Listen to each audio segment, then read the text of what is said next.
రాబోయే 5 ఏళ్ళు మంటే, సగటు టెంపరేచర్స్ 1.9 డిగ్రీల దాకా చేరే ఛాన్స్. WMO హెచ్చరిక. 2024లో నమోదైన 1.55 డిగ్రీల పెరుగుదలను బ్రేక్ చేసే అవకాశం. 2027, 2028లో పరిస్థితులు తీవ్రంగా ఉంటాయని వార్నింగ్. ఇండియా సహా ప్రపంచమంతా ఎండలు ఎక్కువ, వర్షాలు తక్కువ. ఎన్యువల్ 2 డెకేడల్ క్లైమేట్ అప్డేట్ పేరిట రిపోర్ట్. ఎల్నినో ఇంకా పూర్తిగా విస్తరించనే లేదు. ఇప్పటికే ఎండలు మండుతున్నాయి, జనాలు పిట్టల్లా రాలిపోతున్నారు.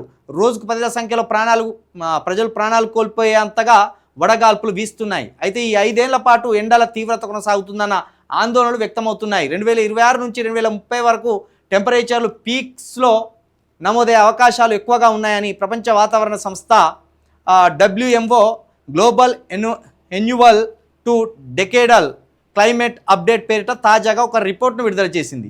ఆ రిపోర్ట్లో పలు ఆందోళనకర విషయాలను వెల్లడించింది. ఇండియా సహా ప్రపంచవ్యాప్తంగా ఉష్ణోగ్రతలు బగ్గుమంటాయని హెచ్చరించింది.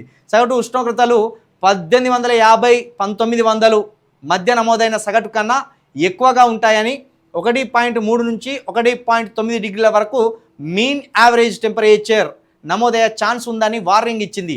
2026 నుంచి 2030 మధ్యన ఏదో ఒక సంవత్సరం మాత్రం ఉష్ణోగ్రతలు ఎక్కువగా నమోదవుతాయని రిపోర్ట్లో పేర్కొంది. 2024లో గ్లోబల్ సగటు టెంపరేచర్ పెరుగుదల 1.55 డిగ్రీలు రికార్డు నమోదైందని, ఇప్పటివరకు అదే రికార్డ్ అని తెలిపింది.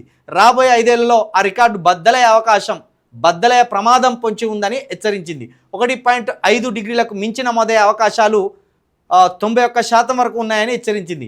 2 డిగ్రీల మార్కును చేరుకునే అవకాశాలు తక్కువే అయినా దానిని కొట్టిపారేయాలని రిపోర్ట్లో వెల్లడించింది. మొత్తానికి